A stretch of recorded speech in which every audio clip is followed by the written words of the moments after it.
இன்றைக்கி என்ன போட்டிருக்கு அப்படின்னா, கம்ஃபர்ட் கிங், ஆறுதல் தரும் ராஜா, அரசன் என்பது. ராஜாதி ராஜா, நம்முடைய ராஜா. Throughout his book, Isaiah presents us with alternatives. Truth, the Lord, trust the Lord and live, or rebel against the Lord and die. ஏசாயா தீர்க்க தரிசன புஸ்தகம் முழுவதிலும் ஒன்றுக்கு முரணாக ஒன்று இருக்கிற அல்லது மாற்றுக்களை ஒன்றுக்கு மாற்றாக இருக்கிற இன்னொன்றை அவர் சொல்லிக்கொண்டே வருகிறார். இறைவனை நம்பி நல்வாழ்க்கை வாழுங்கள், அல்லது இறைவனுக்கு எதிராக முரட்டாட்டம் செய்து செத்துப்போங்க. இதில் ரெண்டு நீங்கள் எதை தேர்ந்தெடுக்கிறீங்க அப்படின்னு சொல்லிக்கிட்டே வராரு அப்படின்னு சொல்கிறாங்க இவங்க. He explains the grace and mercy of God and offers his forgiveness. இறைவனின் கிருபையையும் கருணையையும் வெகுவாக விளக்கி சொல்லி அவருடைய மன்னிப்பை அவர்களுக்கு கொடுக்கிறார். He explains the holiness and wrath of God and wants his judgment. இறைவனுடைய பரிசுத்தத்தையும் அவருடைய கடும் கோபத்தையும் குறித்து விளக்கி சொல்லி அவருடைய நீதியை குறித்து எச்சரிக்கை செய்கிறார். He promises glory for those who will believe and judgment for those who scoff.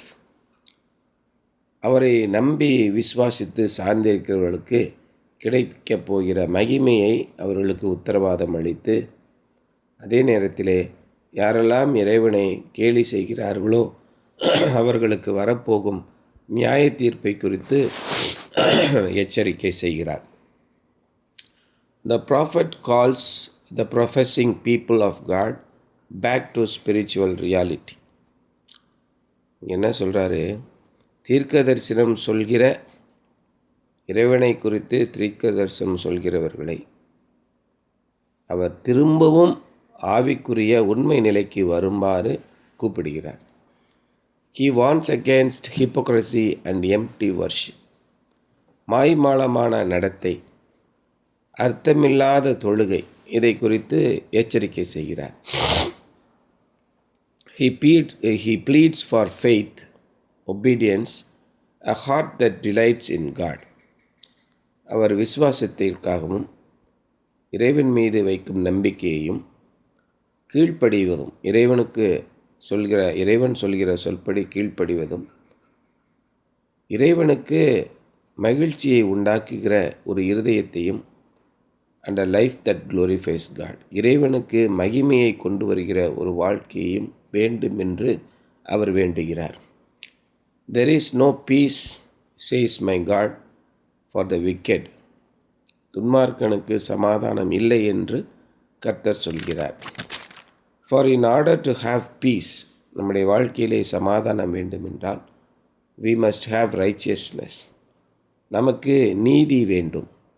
The only way to have righteousness is through faith in Jesus Christ. இயேசு கிறிஸ்துவை விசுவாசிப்பதன் மட்டும்தான் நமக்கு நீதி கிடைக்கும். இப்படியெல்லாம் சொல்லிட்டு வர்றார் அவருடைய புஸ்தகத்தில். Isaiah's message is, be comforted by the Lord. கர்த்தரால் ஆறுதல் பெறுங்கள் என்பதே ஏசாயாவின் அந்த புஸ்தகத்தின் செய்தி. But God cannot comfort rebels. இறைவனுக்கு எதிராக முரட்டாட்டம் செய்பவர்களை இறைவன் தேற்ற முடியாது, ஆற்ற முடியாது. If we are sinning against God, நாம் இறைவனுக்கு விரோதமாக பாவம் செய்கிறோம் என்றால், and comfortable about it, அப்படி பாவம் செய்து நம்முடைய வாழ்க்கையை வாழ்வது தான் நமக்கு ரொம்ப சௌகரியமாக இருக்கிறது என்றால், something is radically wrong. கண்டிப்பாக ஏதோ ஒன்று நிச்சயமாக தவறாக நடந்து கொண்டிருக்கிறது. False comfort will lead to false confidence. போலியான ஒரு சௌகரியமான வாழ்க்கை என்பது போலியானது ஒரு நம்பிக்கைக்கு நம்மளை கொண்டு செல்கிறது. Seek the Lord while he may be found. கர்த்தரை கண்டடையத்தக்க சமயத்தில் அவரை கண்டடையுங்கள் அப்படின்னு தமிழில் போட்டிருக்கு. I will praise you, O Lord, although you were angry with me, your anger has turned away and you have comforted me. ஆண்டவரே, நீர் என் மீது கோபமாக இருந்தாலும் கூட நான் உன் மீது நம்பிக்கையாக இருப்பேன் அப்படின்னு சொல்கிறேன். இந்த ஏசாயா தீர்க்கதரிசியின் புஸ்தகத்தில் முதல் ஒரு பாதி பகுதி மிகுந்த எச்சரிக்கையை கொடுக்கக்கூடியதாக இருக்கும்.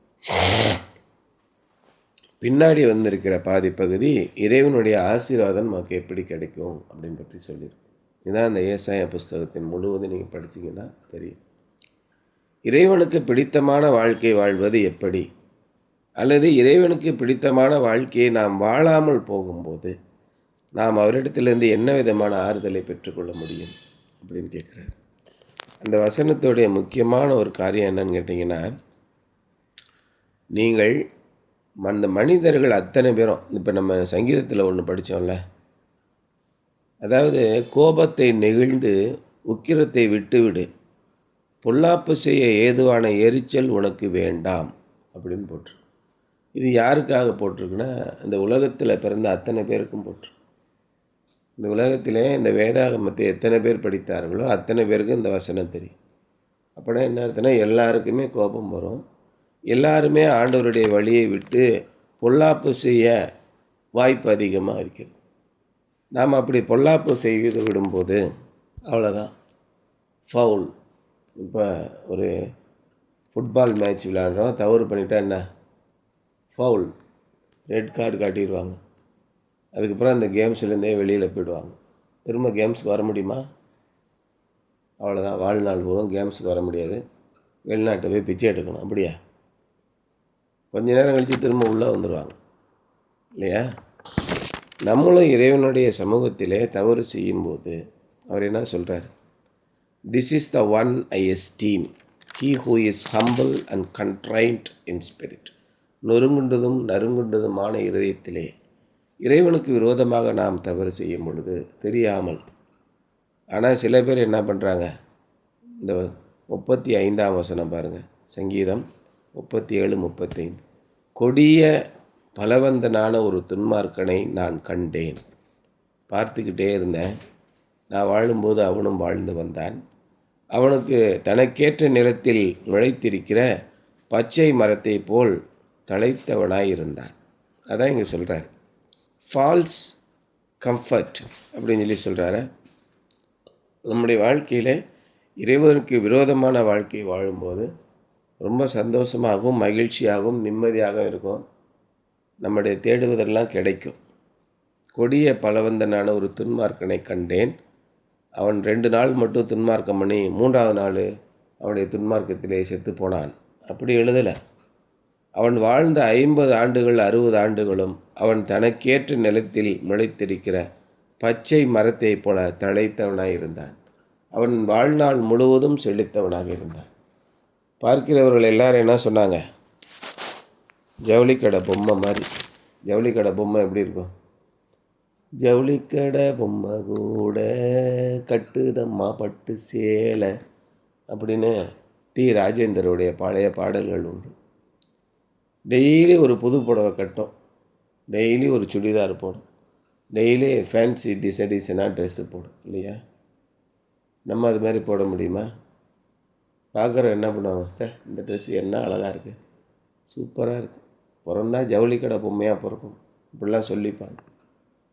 அதே மாதிரி கொடிய பலவந்தனான ஒரு துன்மார்க்கனை கண்டேன். அவன் ரொம்ப கொடுமையான, மிக கொடூரமான, சகல வல்லமையும் உள்ள ஒரு மனிதன். அவன் எப்படி இருந்தான்னா, தனக்கு ஏற்ற நிலத்தில் முளைத்திருக்கிற பச்சை மரத்தை போல தழைத்தவனாக இருந்தான். நல்ல பசுமையாக செழிப்பாக வாழ்ந்து வந்தான். மோசம் பண்ணுகிறவன், திருட்டு வேலை பண்ணுறவன் 50 ஆண்டுகள் 60 ஆண்டுகள் தங்கள் வாழ்நாள் முழுவதும் நன்றாக இருக்கிறார்கள். அடுத்து என்ன நடக்குது? ஆனாலும் அவன் ஒளிந்து போனான். பாருங்கள், அவன் என்ன விதமான ஆக்கினையை அடைந்தான் என்று தயவு செய்து வந்து பாருங்கள். அவனும் அவனுடைய குடும்பமும் நிர்மூலமாகி போனது. உங்களுடைய வாழ்க்கையில் நீங்கள் யாரையாவது ஒருத்தரை நினைத்து பாருங்கள். அவருடைய வாழ்க்கை எப்படி வாழ்ந்து வருகிறார்கள்? இறைவனுக்கு விரோதமாக வாழ்ந்து வருகிறார்களா, இறைவனை அண்டி வாழ்கிறார்களான்னு பாருங்கள். நம்முடைய சபையிலும் சரி, நீங்கள் படிக்கிற இடத்துலையும் சரி, சமுதாயத்திலையும் சரி, பார்த்துக்கிட்டே வாங்க, மனசிலே வச்சுக்கோங்க.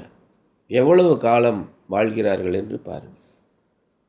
நம்முடைய வாழ்க்கையே நீங்கள் ஆராய்ச்சி பண்ணி பாருங்கள். இன்னொருத்தவங்களுடைய வாழ்க்கையை ஆராய்ச்சி பண்ணி பார்க்குறத விட இறைவனுக்கு பயந்து நடக்கும்போது இறைவனுடைய ஆசீர்வாதம் நம்மிடத்திலே எப்படி இருக்கிறது, இறைவனுக்கு பயப்படாமல் நாம் மீறி நடக்கும்போது நம்முடைய வாழ்க்கையிலே ஆசீர்வாதங்கள் நம்மை விட்டு போவதையும் நீங்கள் பார்க்கலாம். அப்போ இறைவனுக்கு விரோதமாக வாழ்கிறவர்கள் எப்பேற்பட்ட அழிவை நோக்கி போகிறார்கள்.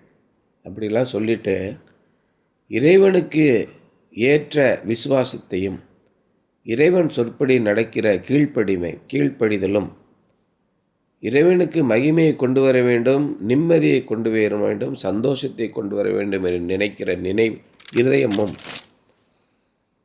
இறைவனுக்கே எல்லா புகழையும் பெற்றுத்தருகிற ஒரு வாழ்க்கையும் வேண்டும் என்று சொல்கிறார். நாம் தவறி நம்முடைய வாழ்க்கையை விட்டு போயிருந்தாலும் மறுபடியும் நாம் மனம் திரும்பி இறைவனிடத்திலே வர வேண்டும். எல்லாரும் போற்றுகிற ஒரு உன்னதமான வாழ்க்கை வாழ வேண்டும். அப்படி தான் இங்கே சொல்கிறார். அப்படி நீங்கள் வரும்போது அவர் உங்களை புறம்பே தள்ளுகிறதில்லை. அதான் இயேசு கிறிஸ்து சொல்கிறார். நாம் பாவம் செய்து இறைவனுக்கு விரோதமான குற்றச் செயல்களை செய்து அவருடைய வழிகளை விட்டு போகும்போது இறைவன் என்ன சொல்கிறார், நம்மளை ஆறுதல் படுத்தி தேற்றி மறுபடியும் தம்மோடு சேர்த்து கொள்கிறார். சரியா, எல்லாரும் உங்கள் வீட்டு பிள்ளையா நினச்சி என்னைய மன்னிச்சுக்கோங்கய்யா அப்படியெல்லாம் சொல்கிறத ஏற்றுக்கொள்வதில்லை. நொறுங்குண்டதும் நறுங்குண்டதுமான இருதயத்தை தேவரீர் என்ன பண்ணுறார், புறம்பே தள்ள மாட்டீர் அப்படின்னு சொல்லி போட்டிருக்கு. இதான் இந்த ஏசாயா தீர்க்கதரிசி முழுவதும் இறைவனுடைய குணத்தையும் அவருடைய கோபத்தையும் அவருடைய நியாய தீர்ப்பையும் அவருடைய ஆறுதலையும் இப்படி குறித்து சொல்லிக்கொண்டே வருகிறார். அதான் இந்த பகுதியுடைய முக்கியமான ஒரு சிந்தனை. I will praise you, O Lord, although you were angry with me, your anger has turned away and you have comforted me. ஆகவே இறைவன் நம் மீது கோபமாயிருந்தானா, இமைப்பொழுது உன்னை கைவிட்டேன், ஆனாலும் உருக்கமான இரக்கங்களால் உன்னை சேர்த்து கொண்டேன் அப்படின்னு இருக்கு. ஆண்டவருடைய காலங்களில் ஒரு இமைப்பொழுது என்பது 1000 வருஷங்களுக்கு சமம் இல்லையா? 1000 ஆண்டு உமக்கு ஓர் இமை கோப்பாமே பாடுறோமா? ஆண்டவர் இமைப்பொழுது நம்ம கைவிட்டார்னா 1000 வருஷமாக நம்முடைய வாழ்க்கையே, நம்முடைய பின்னாடி வர 10 சந்ததி வாழ்க்கையே நாசமாக போச்சு. இறைவனுடைய ராஜ்யத்திலே காலம் கிடையாது, மேட்டர் கிடையாது, ஸ்பேஸ் கிடையாது, பொருண்மை கிடையாது, இடம் இவ்வளோ தூரம் இத்தனை கிலோமீட்டர்லாம் கிடையாது, டைம் கிடையாது. நம்முடைய சிந்தனைகளுக்கு அப்பாற்பட்டது இறைவனுடைய ராஜ்யம். ஒரு நொடி பொழுது அவர் கைவிட்டால் நம்முடைய வாழ்க்கை ஒன்றும் இல்லாமல் போய்விடும். அதான் தாவீது என்ன சொல்கிறாரு, கர்த்தாவே என்னுடைய கண்ணின் உன்னை தொடுகிறவன் என்னுடைய கண்ணின் மணியை தொடுகிறான் அப்படின்னு சொல்கிறார். ஒருத்தர் கண்ணுக்குள்ள அப்படி விரல வச்சிட முடியுமா? அப்படியே பார்த்துக்கிட்டே இருக்கிறார். ஒரு இமைப்பொழுது கூட நம்மளை விடாமல் பார்த்து கொண்டிருக்கிற அந்த தேவனுக்கு விரோதமாக நடத்துவதற்கு எப்படி இவர்களுக்கு தைரியம் வருகிறது? அதான் இங்கே சொல்கிறார். யாரை அவர் கூப்பிடுகிறார்? சாதாரண மனிதர்களை திரும்ப வருமாறு கூப்பிடலை. The prophet calls the professing people of God. இறைவனை பற்றி சொல்கிறவர்கள் தான் இவ்வளவு கேவலமான வாழ்க்கையை வாழ்ந்து கொண்டிருக்கிறார்கள், இறைவனுக்கு விரோதமான வாழ்க்கை. நம்ம மற்ற மதத்தினரை குறித்தோ அல்லது இறைவனை நம்பாதவர்களை குறித்தோ நம்ம பேச வேண்டியதே இல்லை.